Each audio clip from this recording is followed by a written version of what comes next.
Welcome back family. तो इस episode में भाई आखिर चल क्या रहा है और जो लड़ाई हो रही है गैंगटॉक में वो भाई तबाही मचाने वाली है। इस स्टोरी में भाई मेरा तो दिमाग खराब हो गया जब मैंने स्टोरी को थोड़ा सा रिव्यू किया। भाई मज़ा आने वाला है इस एपिसोड में।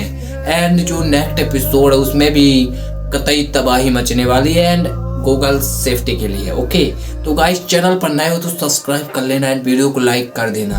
और जो इस एपिसोड में होने वाला है कतई तबाही मचने वाली है गाइस। सच में शायद मैंने नहीं सोचा था कि कुछ ऐसा भी हमें देखने को मिलेगा और कुछ इस लेवल पे स्टोरी जाएगी।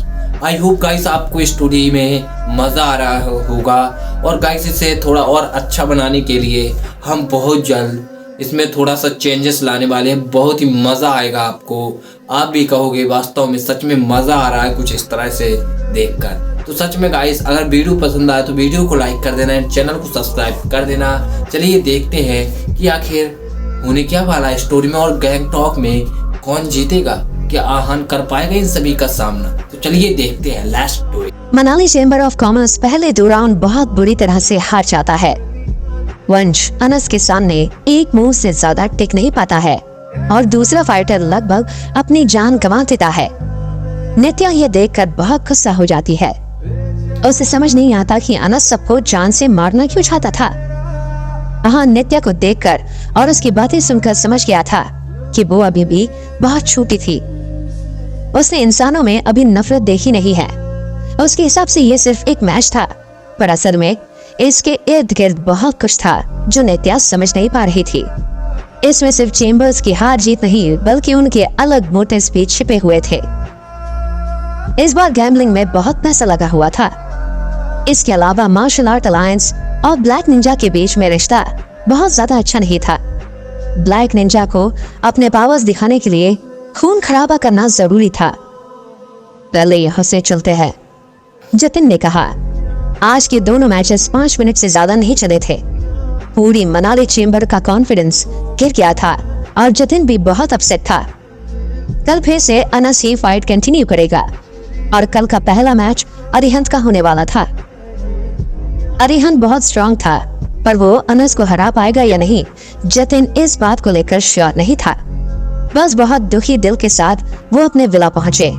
जो सेकंड फाइटर था उसके टीचर फिरोज के पास आए और रिस्पेक्टफुली उसने कहा, एल्डर फिरोज, मेरे स्टूडेंट की जान बचाने के लिए थैंक यू। मास्टर पांडे, आप मुझे क्यों थैंक यू बोल रहे हैं? मैंने उसकी जान नहीं बचाई है, किसी और ने उसकी जान बचाई है। फिरोज ने कहा। वो हैरान था कि मास्टर पांडे को ये नहीं पता था कि उनके स्टूडेंट की जान उनकी टीम में से किसी ने बचाई है। दरअसल जब अनस ने चाकू से उस फाइटर पर अटैक किया तब वो एक बार में उसे मारना चाहता था। उसने अटैक तो सीधा गले पर किया था, पर वो गर्दन पर गया था। उस वक्त अनस को भी समझ नहीं आया था कि ऐसा क्यों हुआ था, पर विक्ट्री उसके हाथ में थी इसलिए उसने ज्यादा रिएक्ट नहीं किया। किसी और ने बचाई है मतलब? मास्टर पांडे इस वक्त बहुत कंफ्यूज थे। फिरोज के अलावा वहां पर ऐसा पावर किसमें हो सकता था जो किसी को बिना सामने आए बचा ले? ये स्पेशल पावर्स होती हैं और जिनके लिए बहुत ट्रेनिंग की जरूरत होती है। ये पावर्स मास्टर पांडे के हिसाब से सिर्फ फिरोज में थी। हाँ, मैं अटैक करना चाहता था, बस सबकी नजरें मुझ पे थी, स्पेशली मोहित की। अगर मैं कुछ भी करता तो वो मुझे रोक देते, इसलिए मैंने कुछ नहीं किया। पर तुम्हारे स्टूडेंट की किस्मत अच्छी है जो वो बच गया। इन फाइटर्स में से एक फाइटर ऐसा है जिसने चुपचाप अपनी स्ट्रेंथ का यूज किया है और तुम्हारे स्टूडेंट की जान बचा ली, फिरोज ने कहा। फिरोज फाइट का इंचार्ज था, इसलिए वो किसी की जान बचाने के लिए कुछ नहीं कर सकता था। अगर कोई उसकी आंखों के सामने मर भी रहा हो तब भी नहीं। एल्डर फिरोज, क्या आप जानते हैं कि वो कौन है? मास्टर पांडे ने कहा। उन्हें विश्वास नहीं था कि उनके बीच एक ऐसा मार्शल आर्टिस्ट था जो ये ट्रिक जानता था। नहीं, बहुत सारे लोग थे, इसलिए मैं समझ नहीं पाया कि वो किसने किया था, फिरोज ने कहा। सब पर नजर रख पाना फिरोज के लिए भी मुश्किल था, पर वो इतना जानता था कि वो जो भी था स्टेज के बहुत पास था। ओके, मास्टर पांडे ने कहा। उसने पहली बार ऐसा देखा था कि किसी ने कुछ अच्छा किया और अपने बारे में बताया भी नहीं।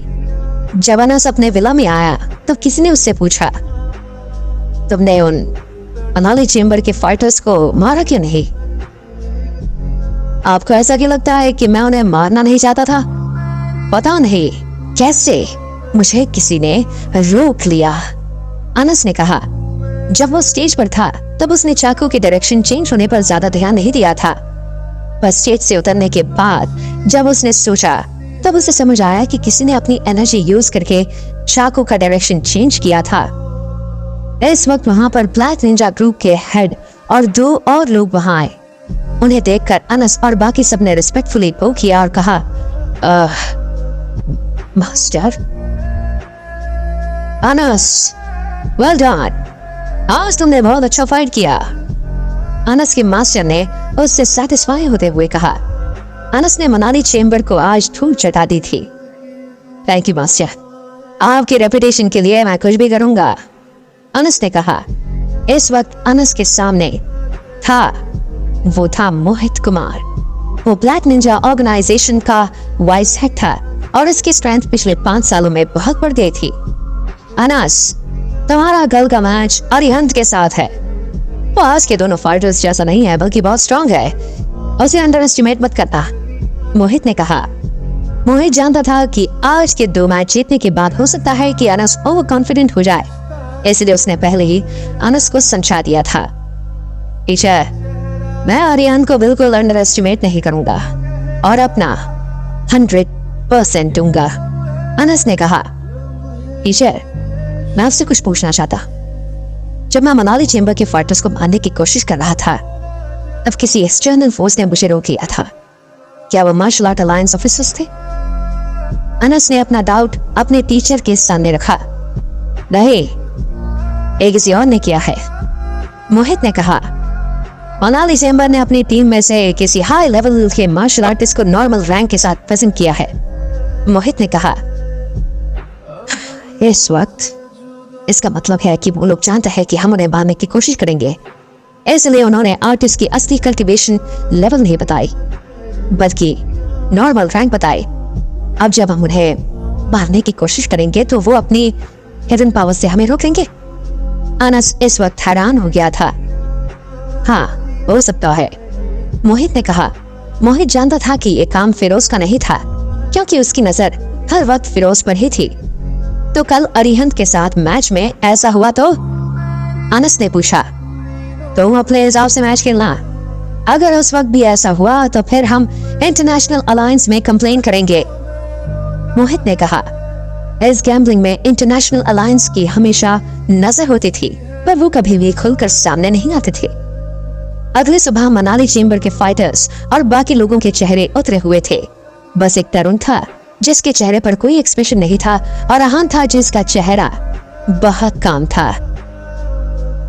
नित्या, जो हर वक्त बहुत चुलबुली रहती थी, वो आज बहुत शांत थी और किसी से बात नहीं कर रही थी। फाइट 9 बजे शुरू होने वाली थी, पर अहान वहां पर 8:30 बजे पहुंच गया था। जब वो वहां पहुंचा तब उसने देखा कि ऑडियंस स्टैंड फाइटर्स से भरा हुआ था। मधु और अश्विन भी वहां पर बैठे हुए थे। दीपेन ने उनके लिए सीट्स अरेंज की थी, जिससे किसी की भी नजर उन पर ना जाए, पर उन्हें सब नजर आ रहा था। अहान को देखकर मधु हैरान हो गई थी। अश्विन, मुझे लगता है कि मेरे साथ कुछ प्रॉब्लम हो गई है। मुझे हर जगह वो नालायक फटीचर ही नजर आता है, मधु ने अपनी आंखें रब करते हुए कहा। आंटी, आप उसके बारे में ज्यादा ही सोच रही हैं। वो यहाँ नहीं आ सकता। अरे यहाँ पर सिर्फ फाइटर्स आ सकते हैं, अश्विन ने कॉन्फिडेंटली कहा। उसके हिसाब से अहान उन्हें कहीं पर भी मिले, पर मार्शल आर्ट फाइट में नहीं मिल सकता। तभी वहां कीर्ति और विनोद भी आ गए। कीर्ति पिछले कुछ दिनों से ढंग से सोई नहीं थी, क्योंकि इसके दिमाग में सिर्फ अहान ही चल रहा था। विनोद और मधु ने भी नोटिस किया था कि कीर्ति और अश्विन के बीच में कुछ सही नहीं है। अश्विन कीर्ति से जो भी सवाल करता, उसका वो टेढ़ा जवाब दे देती, पर फिर भी अश्विन बुरा नहीं मानता था। आज शुरू होने वाला है, विनोद ने कहा, और सबकी नजरें स्टेज की तरफ चली गई। इस वक्त स्टेज पर अनस अपने हाथ पीछे करके खड़ा हुआ था और मनाली चेंबर के फाइटर्स को घूर रहा था। अरिहंत इस वक्त नीचे ही था। उसके चेहरे पर सीरियस एक्सप्रेशन था, पर वो कुछ बोल नहीं पा रहा था। ऊपर से बहुत प्रेशर था। तभी वहां जतिन आया और उसने कहा, अरिहंत, ज्यादा स्ट्रेस लेने की जरूरत नहीं है, तुम नॉर्मली परफॉर्म करना। तुम इतने पावरफुल हो कि अगर बिना प्रेशर के नॉर्मली परफॉर्म करोगे तो अनस को हरा दोगे। इस वक्त जतिन के पास अरिहंत पर भरोसा करने के अलावा और कोई ऑप्शन नहीं था। अरिहंत उनकी टीम का सेकंड मोस्ट स्ट्रॉन्ग फाइटर था। अगर वो भी हार गया तो मनाली चेंबर के जीतने के चांसेस और कम हो जाएंगे। ब्रदर जतिन, चिंता मत करो, मैं ये फाइट जीत कर ही आऊंगा, अरिहंत ने कॉन्फिडेंटली कहा। इसके बाद अरिहंत ने एक लंबी सांस ली और स्टेज पर चढ़ गया। तुम उन दोनों में से तो स्ट्रॉन्ग ही हो ना, अनस ने टॉन्ट मारते हुए कहा। तुम भी कुछ कम नहीं हो, अरिहंत ने कहा। भले तुम स्ट्रॉन्ग हो, पर तुम्हें वैसे ही हरा दूंगा जैसे मैंने बाकी दोनों को हराया था। अनस ने हंसते हुए कहा। देख रहे हैं कौन किसको हराता है, अरिहंत ने कहा। अरिहंत अनस की चाल समझ गया था। वो पहले अपने ओपोनेंट को गुस्सा दिलाता है और फिर अटैक करता है, पर अरिहंत अपने टेम्पर को कंट्रोल करना चाहता था, इसलिए वो ऐसे आसानी से गुस्सा नहीं होता था। अरिहंत को इतना शांत देखकर अनस भी चुप हो गया और उसने कहा, मैच शुरू करते हैं। तभी रेफरी ने इशारा किया और मैच शुरू हो गया। अरिहंत अपनी तलवार से फाइट करने वाला था और अनस के पास उसके चाकू थे ही। दोनों फाइटर्स के मूवमेंट्स इतने फास्ट थे कि किसी को समझ नहीं आया कि वहां पर क्या हो रहा था। अचानक से तलवार और चाकू टकराए और एक तेज आवाज से 7 लाइटनिंग हुई। दोनों में से कौन जीतेगा इसका अंदाजा लगाना बहुत मुश्किल था। दोनों ही टक्कर के फाइटर थे। अरिहंत ने जैसे ही अपना एक मूव किया, अनस लड़खड़ाते हुए कुछ कदम पीछे चला गया। मौका देखकर अरिहंत उसके चेहरे पर तलवार चलाना चाहता था, पर अनस ने अपने आप को बचा लिया था। उन दोनों को फाइट करते देख ऑडियंस की आंखें खुली की खुली रह गई थी। आहान और तरुण को छोड़कर बाकी फाइटर्स भी बहुत सरप्राइज थे। देखने से लग रहा था कि अरिहंत अनस पर भारी पड़ रहा था और अरिहंत ही ये मैच जीतेगा। सीनियर ब्रदर अरिहंत ही ये मैच जीतेंगे, नित्या ने बहुत एक्साइटमेंट के साथ कहा। आहान और तरुण ने उनकी तरफ देखा। यह सब इतना सिंपल नहीं है जितना नजर आ रहा है, आहान ने फ्राउन करते हुए कहा। अनस जो कल किलिंग इंटेंट के साथ फाइट कर रहा था, आज बहुत शांत था। अरिहंत के बारे में जानने के बाद भी वो बैकफुट पर फाइट कर रहा था और जैसे अटैक उससे करना चाहिए था वैसे अटैक वो नहीं कर रहा था। अनस के दिमाग में कुछ तो था जो कोई समझ नहीं पा रहा था, पर आहान को वो समझ आ गया था। आहान समझ गया था कि अनस को ड्रैगन माउंटेन फाइटर्स की एनर्जी QI के बारे में पता था। शायद ये उसे मोहित या फिर केशव ने बताया होगा, इसलिए वो ऐसे फाइट कर रहा था। अगर अनस ने एनर्जी QI के बारे में जाना होगा तो फिर आज की ये फाइट प्रॉब्लमैटिक हो सकती थी। जब आहान इस सब के बारे में सोच रहा था, तब अरिहंत ने अपना मूव किया और अनस की तरफ अपनी तलवार चलाई। तलवार अनस के सूट को चीरती हुई उसकी स्किन पर लगी और वहां से खून बहने लगा। अनस ने अपना घाव कवर किया और अरिहंत को गुस्से से देखने लगा। नीचे से अनस के टीम मेंबर चिल्लाए, कोई जरूरत नहीं है, मैं ठीक हूँ, अनस ने कहा और फिर से फाइट के लिए तैयार हो गया। अनस ने भले ही कह तो दिया था वो ठीक है, पर देखने वाले को पता चल रहा था कि उसके चेहरे का रंग बिल्कुल उड़ गया था। अनस आज बहुत स्ट्रगल कर रहा था और ये बात छुपाई नहीं जा सकती थी। और उसके हाथों में जो चाकू था वो भी ट्रेम्बल कर रहा था। इस वक्त स्टेज पर खड़ा अरिहंत बहुत खुश था। अनस को ऐसे देखकर उसका कॉन्फिडेंस बढ़ गया था। मुझे लगा कि तुम बहुत स्ट्रांग हो, पर तुम तो ठीक ठाक ही हो, अरिहंत ने कहा। अनस ने शुरुआत से ही लो प्रोफाइल पर फाइट किया। इस बात की अरिहंत को उम्मीद नहीं थी, इसलिए उसका अनस को टॉन्ट मारना जरूरी था। अब मैं तुम्हें नहीं छोड़ूंगा, अनस ने गुस्से में कहा। उसकी आंखें लाल हो गई थी और वो गुस्से से कांप रहा था। अब अरिहंत को सफर करना पड़ेगा, अचानक से आहान ने कहा और सब आहान की तरफ देखने लगे। अरिहंत जीतने वाला था, फिर आहान ने ऐसा क्यों कहा? फिरोज, मास्टर पांडे, अनस और मोहित को पता चलता है कि कोई फाइटर ऐसा है जिसने अनस को फाइटर को जान से मारने से रोका था। अगले दिन फाइट में अरिहंत और अनस का टक्कर का मुकाबला चल रहा था।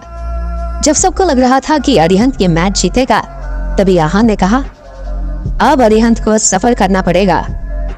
आहान की ये बात सुनकर सभी हैरान हो गए। सबको नजर आ रहा था कि अरिहंत जीतने वाला है, फिर आहान ऐसी बातें क्यों कर रहा था? सब आहान को ही देख रहे थे और सबके चेहरे पर कंफ्यूजन था।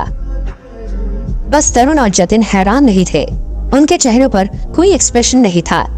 तरुण ने भी नोटिस कर लिया था कि अनस की फाइटिंग में आज कुछ तो अलग था, इसलिए वो समझ पा रहे थे कि आहान ने ऐसा क्यों बोला था।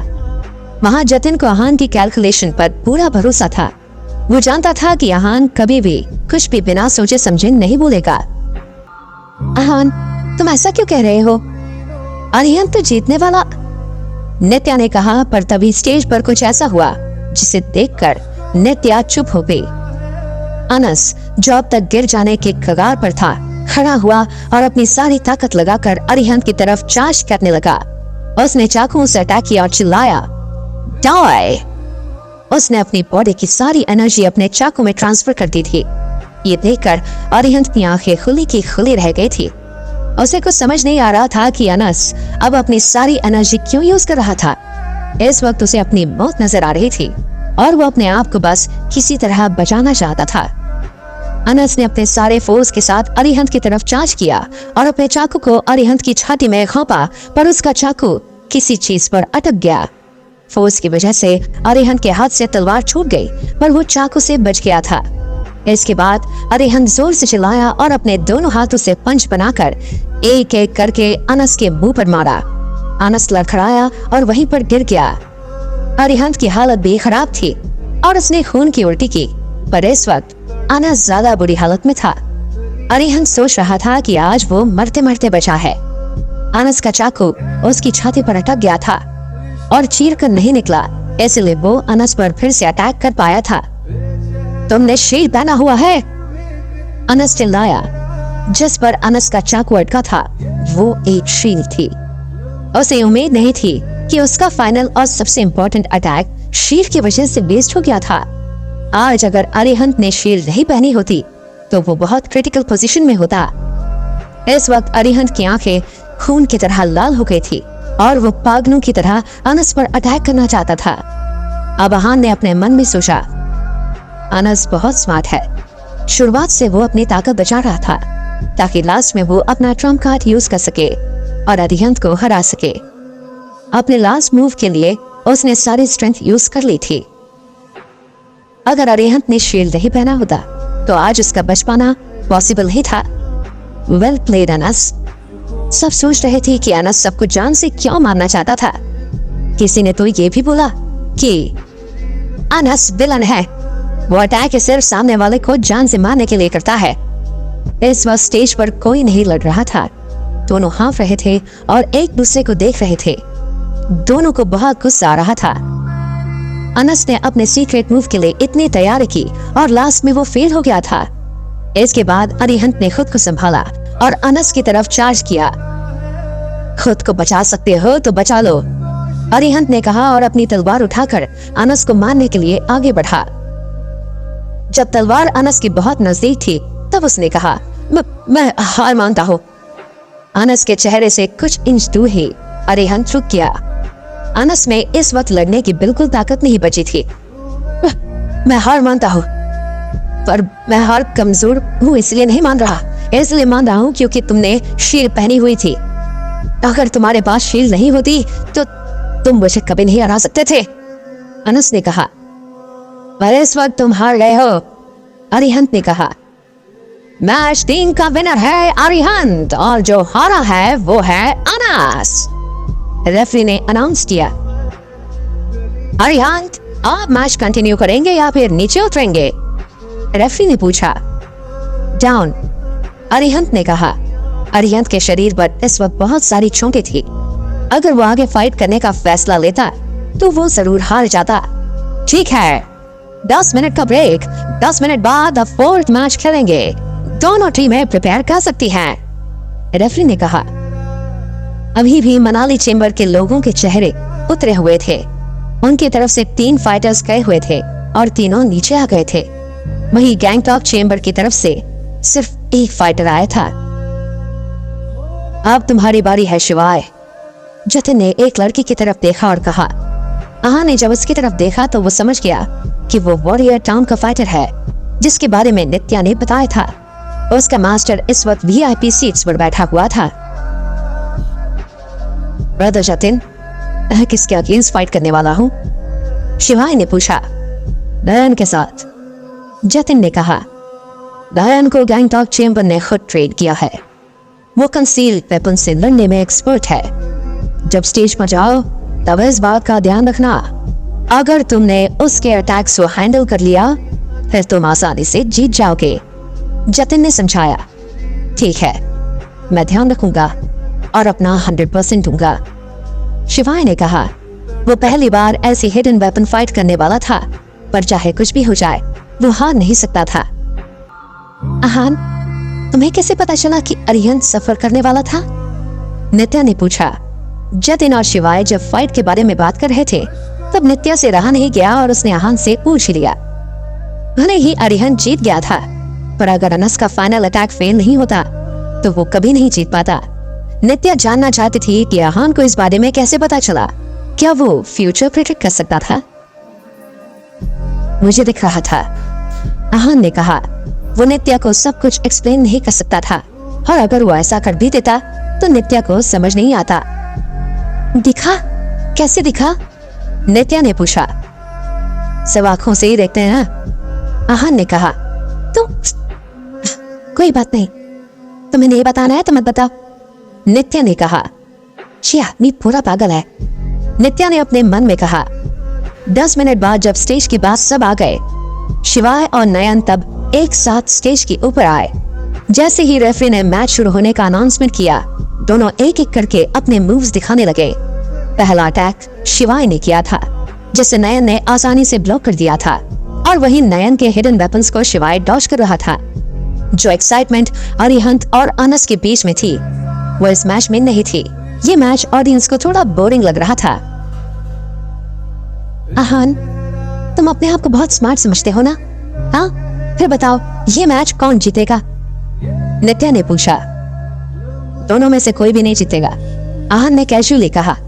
कोई भी नहीं जीतेगा मतलब? ये मैच हार जीत के लिए ही हो रहा है, नित्या ने कहा। कोई नहीं जीतेगा का मतलब है ये ड्रॉ होगा, आहान ने कहा। आहान ने मन में सोचा कि नित्या इडियट है जो इस बात का मतलब भी नहीं समझ पा रही है। तुम झूठ बोल रहे हो, नित्या ने कहा। मैं झूठ नहीं बोल रहा हूँ, तुम खुद थोड़ी देर में देख लेना क्या होता है, आहान ने मुस्कुराते हुए कहा। उसके पास ये बात बोलने के अपने रीजन थे। दोनों की फाइट स्टाइल देखकर वो समझ गया था कि इस मैच का रिजल्ट क्या होने वाला है। जैसा कि आहान ने सोचा था वैसा ही हुआ। दोनों 15 मिनट तक लड़ते रहे, पर किसी का भी अटैक ऐसा नहीं था जो सामने वाले को हरा दे। 15 मिनट बाद दोनों बहुत थक गए थे और उनका स्टैमिना खत्म हो गया था। दोनों के चेहरे सफेद हो गए थे और कांपने लगे। तब रेफरी ने पूछा, क्या तुम दोनों फाइट कंटिन्यू करना चाहते हो? Let's call it a draw. तभी VIP सीट्स पर बैठे एक आदमी ने कहा, It's a draw. तभी फिरोज ने तेज आवाज में कहा और सबके सामने रिजल्ट अनाउंस किया। ये मैच टाई होना मतलब मनाली चेंबर के फेवर में था। शिवाय और नयन हार नहीं मानना चाहते थे, पर फिरोज के अनाउंसमेंट के बाद उनके पास स्टेज से उतरने के अलावा और कोई ऑप्शन नहीं बचा था। नित्या का सारा ध्यान आहान पर था और वो उसे बड़ी बड़ी आंखों से देख रही थी। तुमने इसे सही प्रेडिक्ट किया है, नित्या ने शौक में कहा। जब दोनों नीचे आ गए तब राउंड 5 शुरू हुआ। मनाली चेंबर की तरफ से राउंड 5 में आकाश जाने वाला था और गैंगटॉक चेंबर की तरफ से एक छोटी हाइट का फाइटर आया। अगर तुम्हें लगा कि तुम इसके साथ फाइट नहीं कर सकते हो तो हार मान लेना और स्टेज से नीचे आ जाना। अपने आप को पुश करने की जरूरत नहीं है, जतिन ने आकाश से कहा। वो गैंगटॉक के फाइटर के बारे में नहीं जानता था। उसे बस इतना पता था कि वो गुल आर्मर सेक्ट का स्टूडेंट था और उसकी पावर्स अनस से तो ज्यादा ही होंगी। ठीक है, आकाश ने कहा और भारी मन के साथ स्टेज पर चला गया। आकाश और उसका ओपोनेंट एक दूसरे के सामने खड़े थे। आकाश हाइट में अपने ओपोनेंट से लंबा था, पर सामने वाले फाइटर ने आकाश को बिल्कुल दबा दिया था। तुम मुझसे मुकाबला करने के लायक नहीं हो, तुम्हें हार मान लेनी चाहिए, गैंगटॉक चेंबर के फाइटर ने कहा। आकाश ने उसकी बात का कोई जवाब नहीं दिया, क्योंकि वो खुद भी जानता था कि वो उससे नहीं जीत पाएगा, पर वो ये बात बताना नहीं चाहता था, इसलिए बहुत काम रहा। स्टार्ट, रेफरी ने कहा। जैसे ही रेफरी ने ये वर्ड बोला, गैंगटॉक चेंबर के फाइटर ने अपनी ट्रिक यूज की और आकाश के सामने 3 फिगर्स थी जिनके हाथ में तलवार थी। आकाश पैनिक करने लगा, उसे समझ नहीं आया कि असली फाइटर कौन सा है। ये देखकर सब हैरान हो गए। आहान समझ गया था कि वो गोल्ड आर्मर सेक का था, क्योंकि कुछ दिन पहले जो असैसिन उसे मारने आया था उसने भी ये ट्रिक यूज की थी और वो गोल्ड आर्मर सेक का ही था।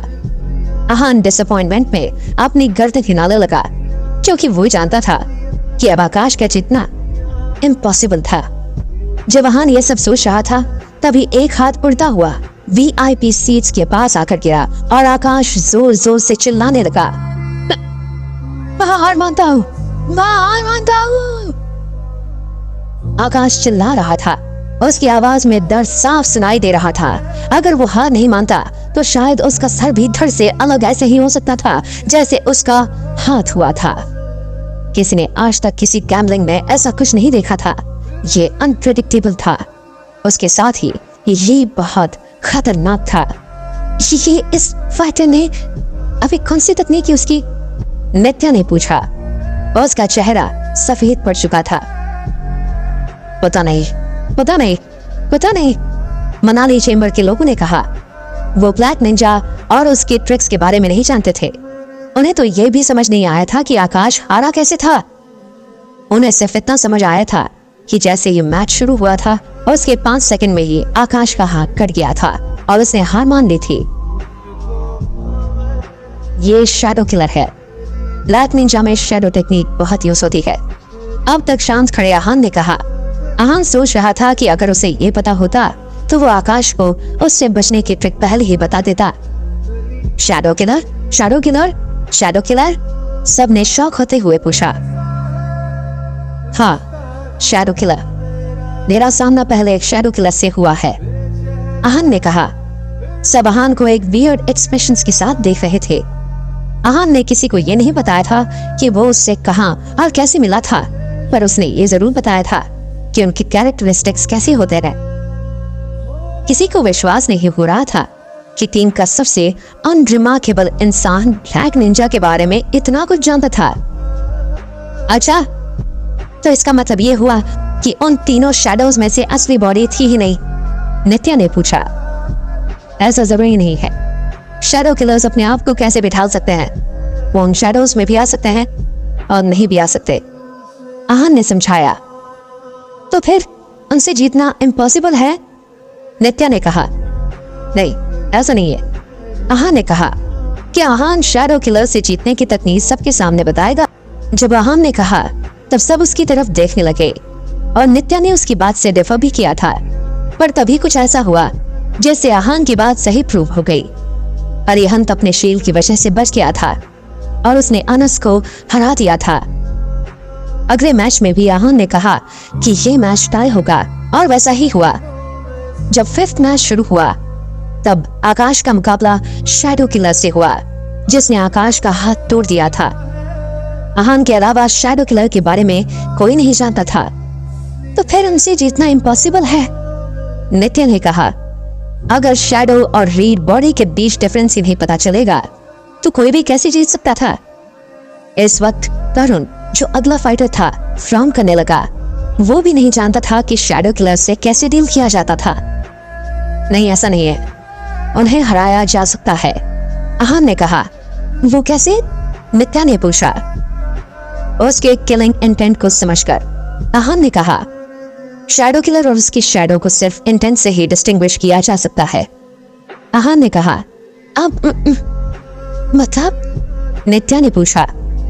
ओके, देखो, शैडो का कोई इंटेंट नहीं होगा, पर जो रियल ह्यूमन होगा उसका इंटेंट होगा। इसलिए सबसे पहले ब्लैक निंजा का किलिंग इंटेंट जानना जरूरी है, आहान ने समझाया। इसका मतलब अगर सीनियर ब्रदर तरुण फाइटर का इंटेंट पता कर ले तो वो उन्हें हरा सकते हैं, नित्या ने एक्साइटेडली कहा।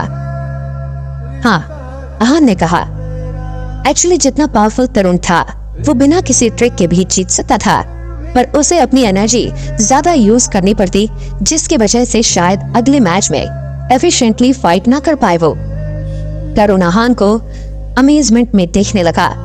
उसने सोचा था कि मनाली चेंबर के पास एक्सपर्ट्स नहीं है, पर आहान की नॉलेज ने तो तरुण को गलत साबित कर दिया था।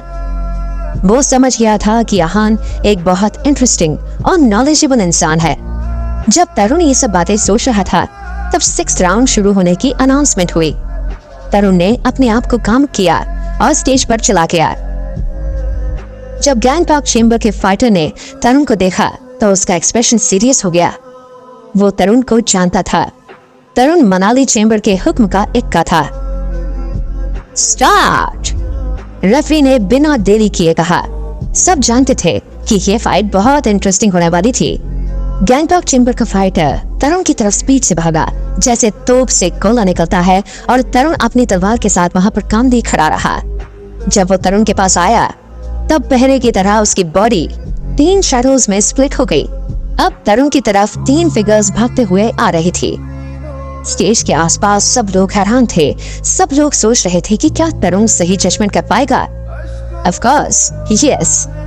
तरुण ने सबसे लेफ्ट वाले फिगर की तरफ अपनी स्वॉर्ड बढ़ाई और बाकी दोनों फिगर्स को इग्नोर कर दिया। तरुण का अंदाजा बिल्कुल सही था। जैसे ही तलवार उस फिगर के पास पहुंची, उसका एक्सप्रेशन बदल गया और बाकी दोनों फिगर्स गायब हो गई। जैसे ही वो फिगर वापस ह्यूमन फॉर्म में आया, सबने देखा कि उसके कपड़े कट गए थे और उसकी बॉडी से खून निकल रहा था। तुम्हें कैसे पता चला कि ये मैं हूँ? फाइटर ने शॉक होते हुए पूछा। तरुण ने उसका पता 2 सेकंड में लगा लिया था। ऐसा होना कैसे पॉसिबल था? पर तरुण ने उसे इग्नोर किया और फिर से उस पर अटैक करने के लिए तैयार हुआ। इस वक्त उस फाइटर को बहुत गुस्सा आया और उसने फिर से अपने आप को 3 फिगर्स में स्प्लिट कर दिया। इस बार तरुण ने उन तीनों में से किसी पर भी अटैक नहीं किया, बल्कि अपने पीछे एक स्पॉट पर हिट किया। सबने सोचा कि तरुण का दिमाग खराब हो गया है क्या? वो हवा में तलवार क्यों चला रहा है? पर तभी वो फाइटर कहीं से आया और तरुण की तलवार उसकी छाती में लग गई। जहां सब सोच रहे थे कि तलवार चला रहा है वो, वहीं तरुण का अंदाजा बिल्कुल सही था। वो फाइटर उन 3 फिगर्स में नहीं, बल्कि तरुण के पीछे था।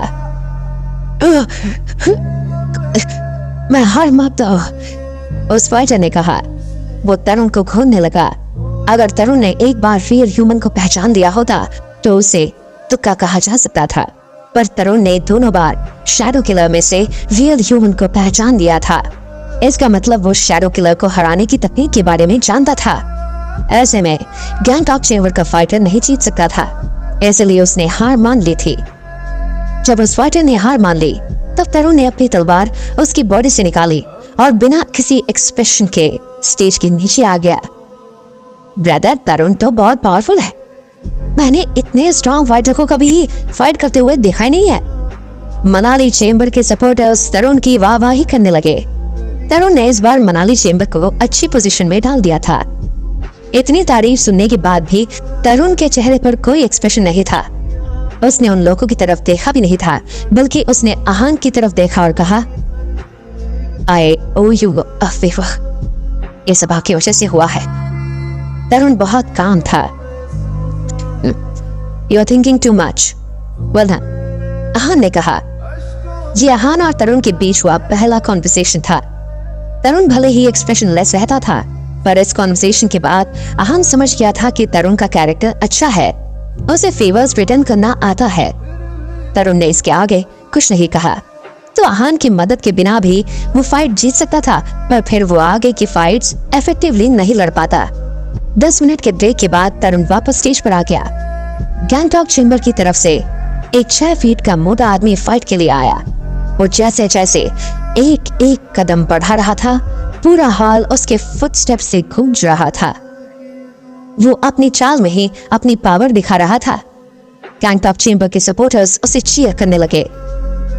गो देवदत्त, इसे अच्छे से सबक सिखाना। इस फाइटर को देखकर आहान कुछ सोचने लगा। वो उसे बहुत इंटरेस्टिंगली देख रहा था। आहान ने अपनी मार्शल आर्ट्स की नॉलेज की वजह से जज कर लिया था कि ये एक बॉडी टेम्परिंग मार्शल आर्टिस्ट है।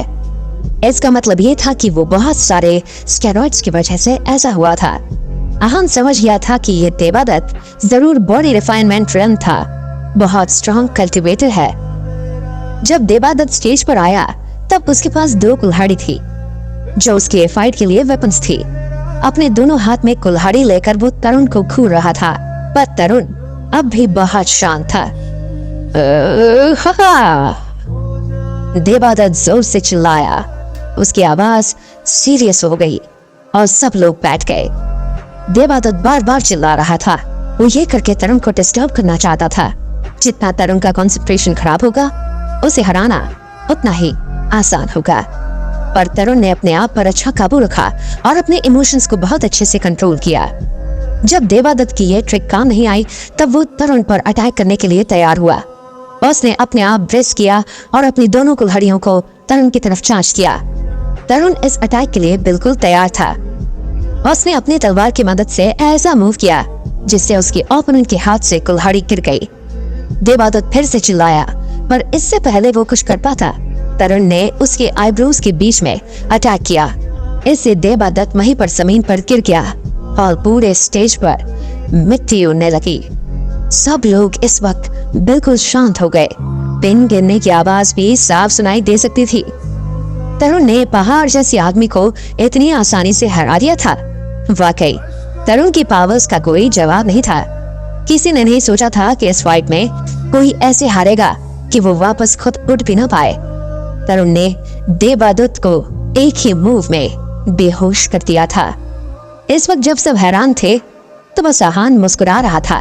वो जानता था कि देवादत्त इसलिए नहीं हारा क्योंकि वो वीक था, और न ही तरुण इसलिए जीता क्योंकि वो बहुत स्ट्रांग था, बल्कि ये सब सिर्फ इसलिए हुआ था क्योंकि तरुण ने अपना दिमाग यूज किया था। अगर देवादत्त के सामने कोई भी होता तो वो आसानी से जीत सकता था, पर उसके सामने तरुण था, स्वॉर्ड सेट का सबसे पावरफुल और स्ट्रॉन्ग फाइटर। उसके स्वॉर्ड स्किल्स का कोई जवाब नहीं था। इसके अलावा तरुण के पास बॉडी रिफाइनमेंट रन के बारे में नॉलेज थी, इसलिए तरुण ने पहला अटैक ही वही किया जहां इन लोगों की सबसे ज्यादा पावर्स होती है। इस वक्त मोहित झलक के साथ हॉल में आया। मोहित को आता देख गैंगटॉक चेंबर के सब लोग खड़े होकर उन्हें ग्रीट करने लगे। देवादत्त को जमीन पर पड़ा देख मोहित ने पूछा, क्या चल रहा है? अब प्रेसिडेंट, ये जो तरुण है बहुत ज्यादा स्ट्रांग है, इसने हमारे 2 पावरफुल फाइटर्स को हरा दिया है, किसी ने मोहित को इन्फॉर्म किया। गैंगटॉक चेंबर्स का प्लान था कि देवादत्त स्टेज पर जाएगा और तरुण का स्टैमिना खत्म करेगा। अगर वो हार भी गया तो कम स्टैमिना के साथ तरुण आगे फाइट नहीं कर पाएगा, और अलग जो भी फाइटर आएगा आगे वो तरुण को आसानी से हरा देगा। पर यहाँ ऐसा कुछ नहीं हुआ था, बल्कि देवादत्त तरुण के एक ही मूव से हार गया था। अगला फाइटर कौन है? मोहित ने पूछा। अनुराग, किसी ने कहा। उसे इम्यूनिटी पिल दे दो, मोहित ने कहा। ये इम्यूनिटी पिल क्या होती है? झलक ने पूछा। ओए, जिसके बारे में जानने की जरूरत नहीं है उसके बारे में सवाल भी मत करो, मोहित ने स्नैप करते हुए कहा। ये सुनकर झलक एम्बैरेस हो गई और चुप हो गई। सब फाइटर्स के एक्सप्रेशन बदल गए। मोहित अपनी सीक्रेट पिल इतनी जल्दी यूज करना चाहता था। इसके बाद गैंगटॉक चेंबर्स के कुछ लोग स्टेज पर आ गए और देवादत्त को स्टेज से नीचे लेकर आए। उसकी सांसें बहुत धीमी चल रही थी, इसलिए सबने सोचा कि अब जिंदा नहीं बच पाएगा। कुछ मिनट बाद अगली फाइट शुरू हुई।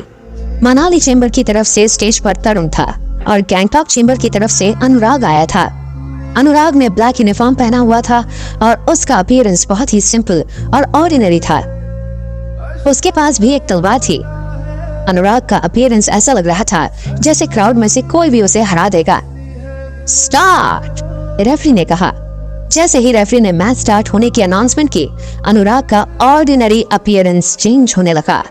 वो अपनी सारी एनर्जी अपने पैरों में ट्रांसफर करने लगा और स्पीड से तरुण की तरफ भागा। तरुण भी अपने मूव के साथ तैयार था। दोनों की तलवार एक दूसरे से टकराई और पूरा हॉल गूंज गया। ऑडियंस ने अपना कान कवर कर लिया। तरुण जैसे ही अनुराग के करीब आया, उसका QI बढ़ गया और उसने सारी एनर्जी अपनी तलवार में ट्रांसफर कर दी और अनुराग पर अटैक किया।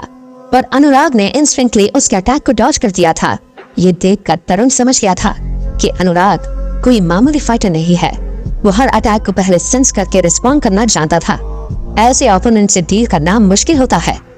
जब तरुण ये सब सोच रहा था तब अनुराग ने पंच के साथ तरुण पर चार्ज किया, पर तरुण ने वक्त रहते उसका पंच तलवार की मदद से डॉज कर दिया था। दोनों बहुत होशियारी से एक दूसरे का अटैक डॉज कर रहे थे।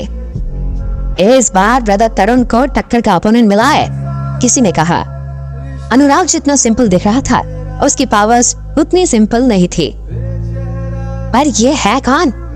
हमारे पास इसकी कोई इंफॉर्मेशन नहीं है, किसी ने कहा। लॉजिकली दोनों चेंबर्स के पास एक दूसरे के फाइटर्स की पूरी इंफॉर्मेशन होनी चाहिए थी, पर मनाली चेंबर के पास सिर्फ 3-4 फाइटर्स की इंफॉर्मेशन थी, बाकी के फाइटर्स की नहीं। इसने बहुत सारी फाइट्स में हिस्सा लिया है, इसलिए शायद ये डिवाइन कंसील वॉरहोल का फाइटर हो सकता है, आहान ने कैजुअली कहा। अपने एक्सपीरियंस की वजह से आहान को मार्शल आर्ट वर्ल्ड की बहुत नॉलेज थी। आहान अनुराग को देखते ही समझ गया था कि वो कोई हाई लेवल का फाइटर नहीं है, पर उसका फाइटिंग एक्सपीरियंस बहुत ज्यादा है। इस वक्त गैंगटॉक चेंबर में सारे फाइटर थे जो डिवाइन कंसील वॉरहोल के थे। ये लोग साल भर अलग अलग फाइट्स में हिस्सा लेते हैं। Divine conceal Warhol? आहान की बात सुनकर सब हैरान थे। सबने डिवाइन कंसील वॉरहोल के बारे में सुना तो था, पर उनके पास इसके बारे में कोई नॉलेज नहीं थी। पर आहान ने फाइटर की फाइटिंग स्किल देखकर बता दिया था कि वो किस सेक्ट को बिलोंग करता है। सब सोच रहे थे कि आहान तो बस एक रूप कल्टीवेटर है, फिर उसे ये सब बातें कैसे पता है? क्या आहान सबका डाउट क्लियर करेगा? आहान शैडो किलर को हराने की टेक्निक बताता है, जिसकी मदद से तरुण उस शैडो किलर को आसानी से हरा देता है। इसके बाद तरुण एक और फाइटर को हरा देता है। जब तीसरा फाइटर अनुराग आता है तब वो बहुत ऑर्डिनरी लगता है, पर बहुत पावरफुल होता है। आहान कहता है कि शायद ये डिवाइन कंसील वॉरहोल का है। ये सुनकर सब हैरान हो जाते हैं कि एक रोग कल्टीवेटर के पास इतनी नॉलेज कैसे है। सबके एक्सप्रेशन देखकर आहान समझ जाता है कि ये सब क्या सोच रहे हैं। आहान इसके आगे कुछ नहीं बोलता। वो अपनी रोग कल्टीवेटर की आइडेंटिटी को ज्यादा देर तक नहीं संभाल सकता था। एक बार वो स्टेज पर चला गया तो फिर सच सबके सामने आ ही जाएगा। जब सब आहान की आइडेंटिटी के बारे में सोच रहे थे तब स्टेज पर फिर से कुछ अलग हुआ।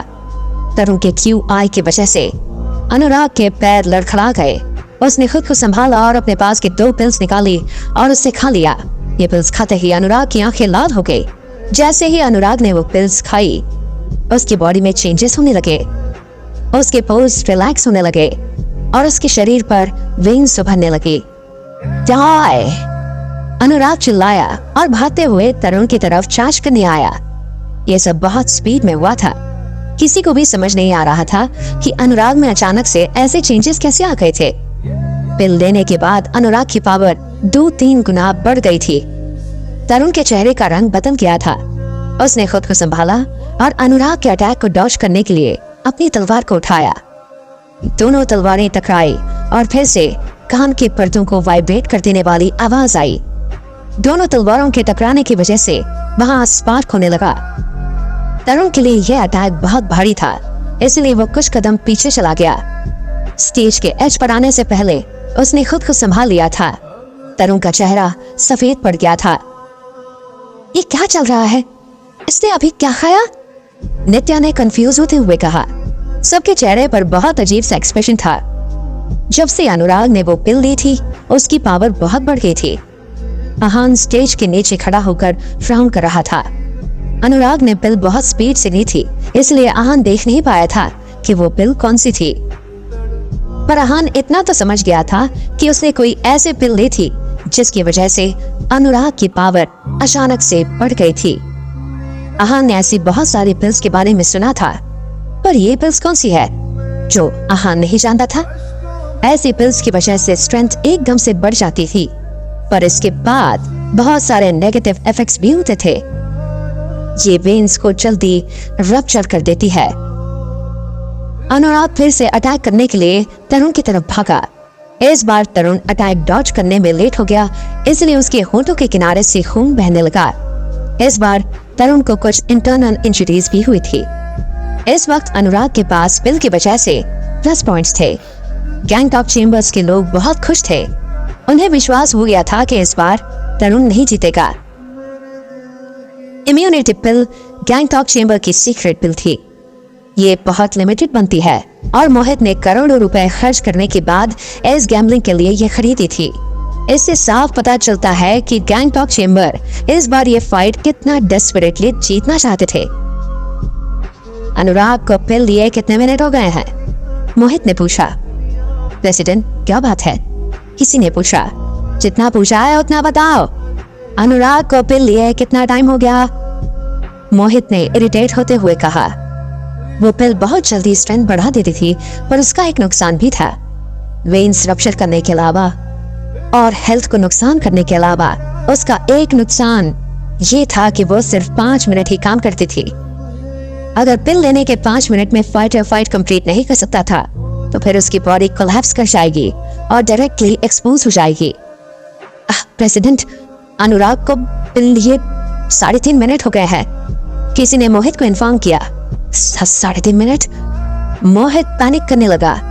इस वक्त अनुराग फाइट जीतने के लिए बहुत पीछे था। भले ही तरुण इंजर्ड था, पर उसमें अभी भी फाइट करने की ताकत थी।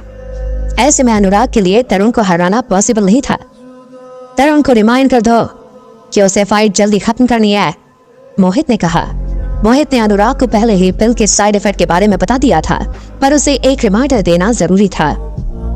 अगर अनुराग यहाँ पर पिल की वजह से मर गया तो गैंगटॉक चेंबर को कॉन्सिक्वेंसेस फेस करने पड़ेंगे।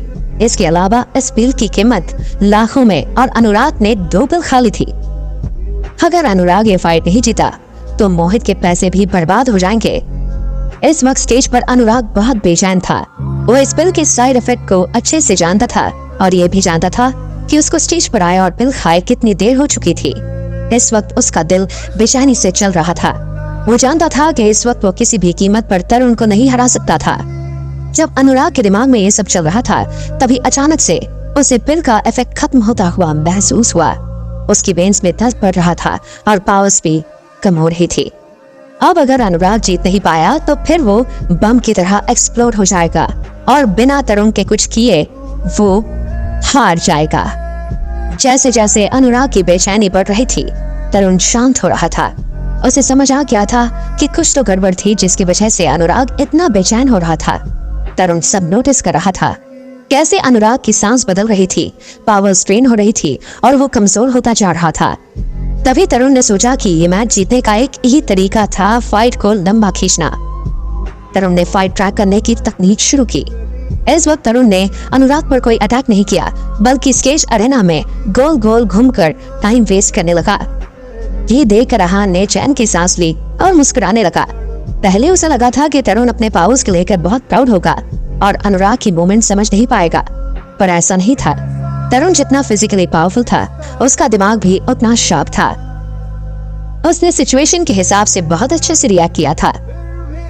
ऐसे पिल्स के बहुत सारे साइड इफेक्ट्स होते हैं। इनमें से एक वेन्स का कोलैप्स होना भी होता है। शायद अब इस फाइटर का टाइम पूरा होने वाला है, इसलिए वो इतना पैनिक कर रहा है। तरुण ने टाइम वेस्ट करने का अच्छा डिसीजन लिया है। वेल डन तरुण। आहान ने मन ही मन तरुण को प्रेज किया। तरुण ने आराम से 1 मिनट तक टाइम एक्सटेंड कर दिया था। जब लास्ट के 30 सेकंड बचे, तब अनुराग भी समझ गया था कि वो क्या करना चाह रहा था। अब तुम भी मेरे साथ मरो, अनुराग ने गुस्से में कहा। ये कहने के बाद अनुराग तरुण की तरफ भागा और एक्सप्लोजन में उसे अपने साथ लेना चाहता था। ब्रदर तरुण, संभल कर, नीचे से मनाली चेंबर के लोगों ने कहा, पर तरुण ने अपने आप को उससे बचा लिया था। तरुण के पैर लड़खड़ाए और खुद को बचाने के लिए स्टेज की एज की तरफ वो भागने लगा। देखते ही देखते अनुराग की बॉडी कोलैप्स कर गई और वो वहीं पर गिर गया। कुछ सेकंड्स बाद वहां पर अनुराग की बॉडी का नामो निशान नहीं था। ये सीन देखकर सब हैरान थे। थोड़ी इंजरीज तरुण को भी हुई थी, पर उसने खुद को बचा लिया था। वो एक्सप्लोजन के बाद स्टेज पर एज पर आ गया था। तरुण को खून की उल्टी हुई और तरुण बहुत हाँफ रहा था। अनुराग के साथ जो हुआ था उसकी वजह से अरेना में बहुत लोग डर गए थे। अब तक उन्हें लग रहा था कि जो देवादत्त के साथ हुआ था वो बहुत खतरनाक था, पर अनुराग को फटता हुआ देखकर सब जान गए थे कि ये मौत ज्यादा दर्दनाक थी। विनोद, विनोद, ये सब क्या हो रहा है? मुझे बहुत डर लग रहा है। ये मार्शल आर्टिस्ट तो बहुत खतरनाक है। मधु ने कांपते हुए कहा। सब इतना डरे हुए थे कि कोई भी साफ साफ बोल नहीं पा रहा था। सबके पैरों तले मानो जमीन खिसक गई थी। उधर अश्विन और कीर्ति के चेहरे का भी रंग उड़ गया था। उन्होंने पहले कभी ऐसी फाइट नहीं देखी थी। विनोद ने कुछ नहीं कहा, बस स्टेज पर तरुण की तरफ देखने लगा। तरुण में अब भी बहुत स्ट्रेंथ थी। विनोद ने सोचा कि तरुण सच में मनाली चेंबर ऑफ कॉमर्स का हुक्म का था। 3 लोगों को हराने के बाद भी वो वहां पर खड़ा था। इसके बाद कुछ लोगों ने तरुण को स्टेज से उतरने में मदद की। तरुण की इंजरीज बहुत गहरी थी और इंटरनली बहुत डैमेज थी। इस वक्त उसका चेहरा बिल्कुल सफेद पड़ गया था। ब्रदर तरुण, आप ठीक तो हैं? सबने तरुण को चारों तरफ से घेर लिया था। सबको उसकी बहुत फिक्र हो रही थी। जब तरुण बैठा तो उसने किसी के सवाल का कोई जवाब नहीं दिया, पर अपनी अगली फाइट के बारे में सोचने लगा। उसे अभी तक एक फाइट और करनी थी। तरुण में अब भी इतनी ताकत थी कि वो एक और फाइट कर सकता था। इस वक्त जतिन वहां पर आया। उसके चेहरे पर गिल्ट और मायूसी थी। ब्रदर जतिन, उस फाइटर ने कुछ स्वेलो किया था जिसके बाद उसकी पावर्स बढ़ गई थी। This is not fair. हमें कंप्लेन करनी चाहिए, नित्या ने कहा। सब जानते थे कि अनुराग में इतनी पावर पिल के बाद ही आई थी, वरना उसमें तरुण के टक्कर की ताकत नहीं थी। पर उसने तरुण को बहुत सीरियसली इंजोर कर दिया था। सबको लग रहा था कि पिल्स लेना रूल्स के खिलाफ था। आई नो, जतिन ने सीरियसली कहा। मैंने ये बात एल्डर फिरोज को बताई है, जतिन ने कहा। उन्होंने क्या कहा है? वो गैंगटॉक चेंबर्स को डिस्क्वालीफाई करेंगे? नित्या ने पूछा। नहीं, एल्डर फिरोज ने कहा कि इसमें कोई गलत नहीं है। ऐसे कोई रूल नहीं है जो कहता है कि कोई पिल नहीं ली जा सकती, जतिन ने मायूस होते हुए कहा। क्या पिल ले सकते हैं? फिर इस फाइट का मतलब ही क्या है? सबको पिल दे देनी चाहिए ना। हम फाइट कर ही क्यों रहे हैं? This is so unfair. Brother Jatin, ऐसा कैसे हो सकता है? कम से कम गैम्बलिंग फाइट में तो रूल्स होने चाहिए। आपको एल्डर फिरोज से बात करनी चाहिए। अगर उनके सारे फाइटर्स पिल लेकर आ गए तो हम क्या कर लेंगे? नित्या ने कहा। वो इस वक्त बहुत इरिटेट हो गई थी और बहुत गुस्से में थी। नित्या, शांत हो जाओ, आहान ने फ्राउन करते हुए कहा। ब्रदर जतिन को भी पता नहीं था कि यहाँ पर ऐसा हो जाएगा, पर अब ऐसा हो गया तो हमें ये सोचना चाहिए कि आगे क्या करना है हमें, आहान ने कामली कहा। गलती मनाली चेंबर की है। हमारी लापरवाही की वजह से हमने रूल्स की तरफ पूरा ध्यान नहीं दिया। हमें सोचना चाहिए था कि गैंगटॉक चेंबर इतना रूथलेस और बेशर्म था, जतिन ने गिल्ट के साथ कहा। ब्रदर जतिन, आप इतना मत सोचिए, इसमें आपकी कोई गलती नहीं है। कौन सोच सकता है कि गैंगटॉक चेंबर ऐसा कुछ करेगा? आहान ने भारी आवाज में कहा। अब हमें क्या करना चाहिए? तरुण, क्या तुम आगे फाइट कर सकते हो? जतिन ने पूछा। इस वक्त तरुण को बहुत सी चोटें लगी हुई थी और जतिन समझ नहीं पा रहा था कि तरुण फाइट कर पाएगा या नहीं। ब्रदर जतिन, मुझ में अब भी ताकत है, मैं फाइट कर सकता हूँ, तरुण ने कहा। उसका चेहरा उतरा हुआ था और उसकी आवाज में फर्मनेस थी। नहीं ब्रदर तरुण, अब आप स्टेज पर नहीं जा सकते हैं। आपको इतनी सारी इंजरीज हो गई हैं। ऐसे में अगर गैंगटॉक चेंबर का फाइटर फिर से कोई पिल लेकर आ गया तो आप उसके साथ फाइट नहीं कर पाएंगे, नित्या ने कंसर्न के साथ कहा। नित्या नहीं चाहती थी कि तरुण आगे फाइट करे। वो अब किसी को पिल नहीं लेने देंगे, कम से कम इस मैच के लिए तो नहीं, आहान ने लाइट ही कहा। उसे नहीं पता था कि अनुराग ने कौन सी मेडिसिन ली थी, पर वो इतना जरूर जानता था कि उस मेडिसिन की कॉस्ट सस्ती नहीं थी। तरुण की कंडीशन को देखते हुए अब वो अपने दूसरे फाइटर को मेडिसिन देकर उसे वेस्ट नहीं करने वाले थे। तरुण की जो हालत थी, अगर ओपोनेंट स्ट्रांग हुआ तो वो तरुण को हरा सकता था। ये सुनकर सब हैरान हो गए थे। आहान जैसा रू कल्टीवेटर ऐसी बातें कैसे बोल सकता था? तुम्हें कैसे पता है कि वो पिल नहीं देंगे? नित्या ने पूछा। उसे आहान की बात पर विश्वास नहीं हो रहा था। आहान नित्या को ये बात कैसे समझाएगा? स्टेज पर अनुराग ने 2 पिल्स ली और उसकी पावर्स बहुत बढ़ गई। सब ये देखकर बहुत हैरान थे, पर फिर भी अनुराग तरुण को हरा नहीं पाया था। 5 मिनट जो जाने के बाद उस पिल ने अपने साइड इफेक्ट्स दिखाए और तरुण कोलैप्स हो गया। जब तरुण ने अगला मैच लड़ने की बात की तब नित्या ने मना कर दिया, पर आहान ने कहा कि अब गैंगटॉक चेंबर उस पिल का इस्तेमाल नहीं करेगा। सब आहान को हैरानी से देख रहे थे। तुम्हें कैसे पता कि वो पिल नहीं देंगे? नित्या ने पूछा। उसे आहान की बात पर विश्वास नहीं हो रहा था। आहान ने नित्या की तरफ देखा और बहुत आराम से उसे अपना केस समझाया। नित्या और बाकी सबको आहान की बात में पॉइंट नजर आया, पर किसी ने कुछ कहा नहीं। मुझे तुम्हारी बात पर भरोसा है। इस वक्त तरुण कामली उठा और उसने आहान से कहा। उसे लगा कि आहान जो भी बोल रहा है वो सही है। अगर उसे आहान की बात पर भरोसा नहीं होता तब वो इस फाइट के लिए स्टेज पर जरूर आता। उधर गैंगटॉक चेंबर में जब सबने देखा कि फिर से तरुण ही आ रहा है तब सबकी नजरें मोहित की तरफ थी। प्रेसिडेंट, लगता है कि उनकी तरफ से फिर तरुण ही आ रहा है, किसी ने कहा। हाँ पता है, मोहित ने कहा। अपने आगे फाइटर को पिल्स दे दे, किसी ने पूछा। तुम्हारा दिमाग खराब है क्या? तुम्हें क्या लगता है ये पिल पेड़ पर उगती है? मोहित ने फ्राउन करते हुए कहा। वो पिल्स बहुत महंगी थी। हर फाइटर अगर 2 पिल्स खाता तभी उसमें पावर्स आ सकती थी। मोहित के पास भले ही कितने ही पैसे क्यों नहीं थे, पर वो ऐसे पिल्स को वेस्ट नहीं कर सकता था। पर तरुण की ताकत, किसी ने कहा, पर इतने में मोहित ने कहा, यूजलेस। तरुण इतना थक गया है और इतनी बुरी तरह से इंजर्ड है। तुम लोग एक इंजर्ड इंसान को हरा नहीं सकते। अनुराग की मौत से पहले ही मोहित बहुत परेशान था और अब ये लोग फिर से एक पिल देने की बात कर रहे थे। अगर इस फाइटर को कुछ हो गया तो फिर गैंगटॉक चेंबर्स के पास कोई जवाब नहीं होगा। अंडरस्टूड प्रेसिडेंट, किसी ने कहा। 10 मिनट के रेस्ट के बाद अगला राउंड शुरू हुआ। ये आज का फाइनल राउंड था। स्टेज पर तरुण को बहुत कामली खड़ा हुआ देखा सबने। उसकी यूनिफॉर्म जो पहले बहुत साफ थी उस पर अब कई दाग आ गए थे। तरुण के सामने गैंगटॉक चेंबर का फाइटर था जो बहुत ज्यादा लीन था। अब ये गैम्बलिंग स्टेज पर पहुंच गई थी जहां पर बात सिर्फ हार जीत की नहीं बल्कि जिंदगी और मौत की भी हो सकती थी। किसी का भी ध्यान अगर फाइट में नहीं होता और जरा सा भी इधर उधर हो जाता तो वो अपनी जान कमा सकता था। स्टार्ट, रेफरी ने कहा। जैसे ही रेफरी ने ये शुभ बोले गैंगटॉक चेंबर का फाइटर अटैक के लिए तैयार हो गया। वो भागते हुए तरुण के पास आया। उसके पास अपने पंचेस के अलावा और कोई वेपन नहीं था। वो जैसे जैसे तरुण की तरफ भाग रहा था एक एक धम धम की आवाज से सबके दिल जोर से धड़कने लगे थे। जैसे ही वो फाइटर तरुण के पास पहुंचा, तरुण ने अपनी तलवार उठाई और उस फाइटर के हाथ पर अटैक किया। उस फाइटर के हाथ से खून आने लगा। जहां गैंगटॉक चेंबर वाला फाइटर इतना भाग रहा था वहीं तरुण एक जगह पर ही खड़े होकर अटैक कर रहा था। तरुण की परफॉर्मेंस से सब सैटिस्फाइड थे।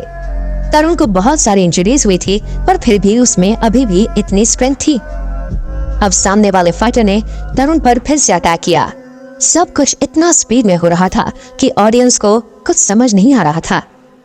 इस बार उस फाइटर ने तरुण को फेस पर पंच किया। इतनी देर में तरुण अपने तलवार से उसे ब्लॉक कर पा रहा था पर अब भी वो बहुत थका हुआ था। गैंगटॉक चेंबर का फाइटर तरुण को लगातार फेस पर पंच कर रहा था। अब तरुण स्ट्रगल करने लगा था। उसने स्टेज पर आने से पहले ही अपनी QI की मदद से अपनी इंजरीज को दबा दिया था पर अब वो ऐसा नहीं कर पा रहा था। उसका चेहरा सफेद पड़ने लगा था और उसका ओपोनेंट लगातार अटैक कर रहा था। ब्रदर तरुण, नीचे से नित्या चिल्लाए। ये सुनकर वो फाइटर एक्साइटेड हो गया और उसने तरुण को और पावर से पंच किया। जैसे ही उसने तरुण को पंच किया तरुण के मुंह से खून निकलने लगा। इसका फायदा उठाकर वो फाइटर तरुण की जान देना चाहता था पर जैसे ही उसने ये करने का सोचा तरुण ने उसके पंच को डॉज कर दिया पर वो अब भी रुका नहीं। तरुण पर लगातार अटैक के लिए एक एक कदम आगे बढ़ा रहा था। इस वक्त तरुण स्टेज के एज पर आ गया था। अब उसके पास बचने का कोई रास्ता नहीं था। उसने ऊपर देखा और अपनी QI को सर्च करने लगा। River, mountain, fire. तरुण चिल्लाया और उसमें एनर्जी की एक लहर आ गई। उसकी तलवार में एक शाइन आई और उसकी मदद से तरुण ने उसे अपने ओपोनेंट की छाती पर मारा। एक ही झटके में वो फाइटर जमीन पर गिर गया। ब्रदर तरुण जीत गए, मनाली चेंबर के लोग चिल्लाए। अब तक जो इम्पॉसिबल लग रहा था वो भी तरुण ने कर दिया था। तरुण हारते हारते ये मैच भी जीत गया था। What the hell, useless fighters, तुम एक इतनी बुरी तरह से घायल इंसान को भी नहीं हरा सकते। मोहित ने गुस्से में कहा।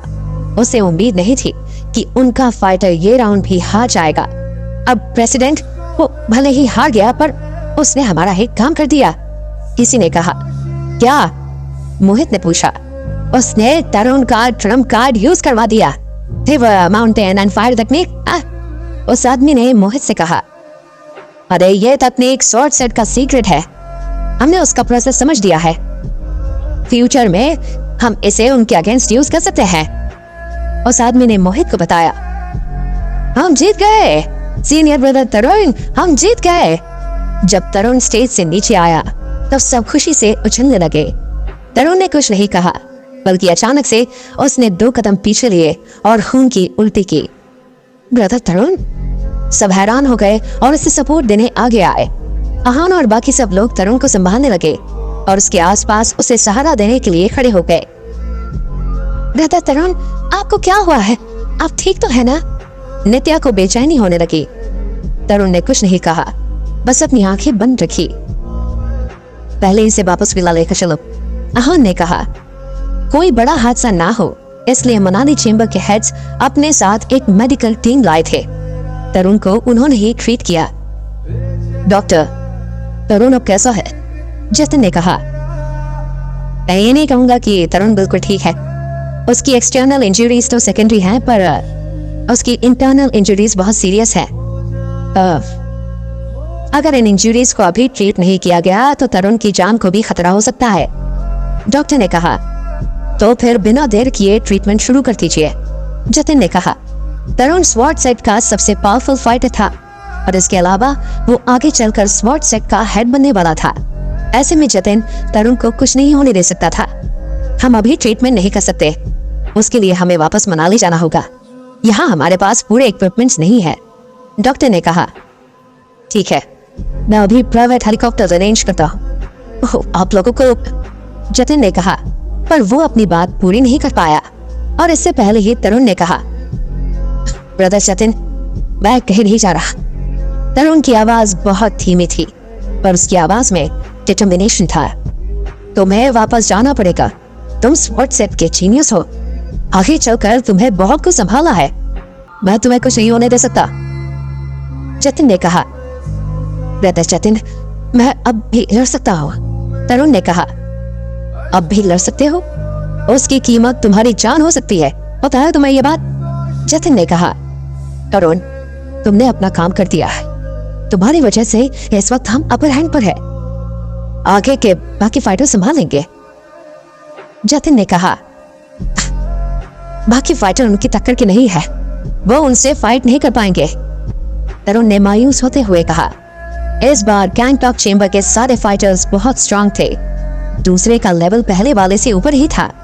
वहीं मनाली चेंबर के पास बहुत सारे स्ट्रांग फाइटर नहीं थे, उनके पास बस कुछ ही ट्रम्प कार्ड्स थे। उनमें से एक था तरुण। वो सोच रहा था कि अगर वो फाइट नहीं करेगा तो मनाली चेंबर ही गैम्बलिंग नहीं जीत पाएगा। जतिन ने एक गहरी सांस ली और कहा, तरुण, मैं तुमसे कुछ नहीं छुपाऊंगा, तुम्हारे अलावा हमारे पास एक ट्रम्प कार्ड और है। एक और ट्रम्प कार्ड? तरुण ने पूछा। हाँ, जतिन ने कहा। आप उस रोग कल्टिवेटर की बात कर रहा है ना? तरुण ने पूछा। हाँ, तुम्हें कैसे पता चला? जतिन तरुण का गेस सुनकर थोड़ा चौंक गया। ऐसे ही मैंने अंदाजा लगा लिया, तरुण ने कैजुअली कहा। आहान सारे फाइटर्स में से सबसे अनरिमार्केबल था, पर तरुण को लग रहा था कि आहान जितना सिंपल दिखता है उतना सिंपल है नहीं। हमारा ट्रम्प कार्ड आहान ही है, उसकी आइडेंटिटी बहुत स्पेशल है, इसलिए मैं सबको उसके बारे में नहीं बता सकता, इसलिए किसी को भी उसकी असलियत नहीं पता है, जतिन ने तरुण से कहा। ब्रदर जतिन, आपको एक्सप्लेनेशन देने की कोई जरूरत नहीं है, आई अंडरस्टैंड, तरुण ने कहा और कुछ सोचने लगा। ब्रदर जतिन, मुझ में और आहान में ज्यादा स्ट्रॉन्ग कौन है? उसका कल्टीवेशन लेवल क्या है? तरुण ने पूछा। इस वक्त वो सिर्फ आहान का लेवल जानना चाहता था। वो तुम्हारे जितना ही स्ट्रॉन्ग है, जतिन ने मुस्कुराते हुए कहा। आपके हिसाब से हम दोनों बराबर हैं? तरुण ने अनकन्विंसिंगली कहा। आहान ने अब तक अपनी स्ट्रेंथ दिखाई नहीं थी, पर तरुण को लग रहा था कि आहान उससे वीक ही होगा, पर जो जतिन कह रहा था वो कुछ अलग था। अरुण, मैं जानता हूँ कि तुम कन्विंस नहीं हुए हो, पर ट्रस्ट मी, आहान की स्ट्रेंथ बहुत अच्छी है। वो जैसा दिखता है वैसा है नहीं। कुछ दिन पहले ही उसने स्टेज 2 के लेवल 2 के मार्शल आर्टिस्ट को 2 मूव्स में हरा दिया था। जतिन ने हंसते हुए कहा। तरुण जैसे जीनियस का प्राउड और एरोगेंट होना नॉर्मल बात थी, कोई उनके बराबर का है ये बात मान लेना उनके लिए बहुत मुश्किल थी। 2 मूव्स में? जतिन की बात सुनकर तरुण की आंखें बड़ी हो गई। अगर आहान किसी को एक मूव में हरा सकता था, इसका मतलब ये नहीं था कि उसकी स्ट्रेंथ तरुण के बराबर थी। इसका मतलब ये था कि स्ट्रेंथ तरुण से उसकी ज्यादा थी। ये सोचकर तरुण बहुत हैरान था। ब्रदर जतिन, मैं तब भी यहाँ से नहीं जाऊंगा, तरुण ने कहा। ये सुनकर जतिन परेशान हो गया। जतिन ने उसे इतना कुछ सिर्फ इसलिए बताया था ताकि वो अपना ट्रीटमेंट करवाने के लिए चला जाए, पर अब तरुण जाने से मना कर रहा था। कहीं जाओगे मतलब? जतिन ने कहा। हाँ, मैं नहीं जाऊंगा, मैं गैम्बलिंग खत्म होने के बाद ही जाऊंगा, तरुण ने कहा। अरे पर इससे पहले जतिन अपनी बात पूरी कर पाता, तरुण ने कहा, पर मैं कल की फाइट में हिस्सा नहीं लूंगा। तरुण जानता था कि जतिन को इस बात की फिक्र है, इसलिए उसने फाइट न करने का फैसला लिया। तरुण देखना चाहता था कि आहान उसकी जितना स्ट्रांग है या नहीं। ठीक है, अगर तुम नहीं जाना चाहते हो तो मत जाओ, जतिन ने कहा। जतिन तरुण को उसके भले के लिए भेजना चाहता था, पर वो भूल गया था कि तरुण भी एक बहुत कॉम्पिटिटिव इंसान है।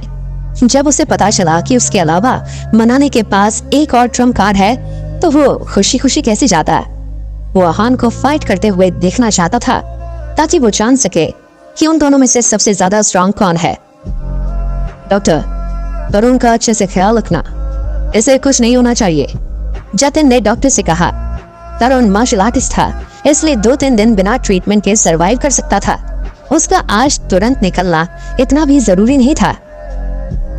डोंट वरी मिस्टर जतिन, मैं इनका पूरा ख्याल रखूंगा, डॉक्टर ने कहा। इसके बाद जतिन रूम के बाहर आ गया। मनाली चेंबर ने एक इम्पोर्टेंट मीटिंग बुलाई थी। सब इस वक्त बहुत परेशान थे। ब्रदर, तरुण तो अब कल की फाइट में पार्टिसिपेट नहीं कर पाएगा, अब हम क्या करेंगे? कल की फाइट में क्या होगा? अरिहंत ने कहा। ब्रदर, तरुण नहीं है, पर हम तो है ना, हम फाइट करेंगे, नित्या ने कहा। मिस नित्या, मैं किसी का मोरल डाउन करने की कोशिश नहीं कर रहा, और हम में से कोई भी उनकी टक्कर का तो नहीं है। उनमें 2 हाई लेवल के मार्शल आर्टिस्ट हैं, हम उनसे फाइट कैसे करेंगे? अरिहंत ने पूछा। तो फिर क्या करें, हार मान ले, नित्या ने कहा। आप दोनों लड़ना बंद करो, कल 4 मैच हैं और अभी तक ये फाइनल नहीं है कि कौन जीतेगा, आहान ने कैजुअली कहा। तुम इतने रिलैक्स कैसे हो, तुम्हें कल की चिंता नहीं हो रही? नित्या ने आहान से पूछा। जब तक मैं हूं, कल के मैच हम नहीं हारेंगे, आहान ने कहा। सब ये बात सुनकर मुंह बनाने लगे। क्या आहान आगे के मैचेस जीत जाएगा? तो गाइस, आगे स्टोरी उस लेवल पे जाने वाली है जो शायद हमने नहीं सोचा था, और मजा आएगा देख के। स्टोरी कुछ इतनी ज्यादा एडवांस होगी। और गाइस, चैनल पर नए हो तो सब्सक्राइब कर लेना, क्योंकि आगे के एपिसोड्स बहुत जल्द अपलोड होंगे और मजा आ जाएगा देखकर कि आखिर स्टोरी में चल क्या रहा है। और गाइस, आगे ना स्टोरी उस लेवल पे जाने वाली है। तो गाइस, चैनल पर नए हो तो चैनल को सब्सक्राइब कर देना है, वीडियो को लाइक कर देना। तो चलिए गाइस, मिलते हैं नेक्स्ट एपिसोड में। और गाइस, आगे स्टोरी कुछ अलग तरीके से आएगी जो कि स्टोरी में 4 चांद लगा देगी, मजा आ जाएगा देखकर। तो गाइस, प्लीज यार चैनल को सब्सक्राइब कर लेना एंड वीडियो को लाइक कर देना। तो मिलते हैं नेक्स्ट वीडियो में। Okay and bye bye.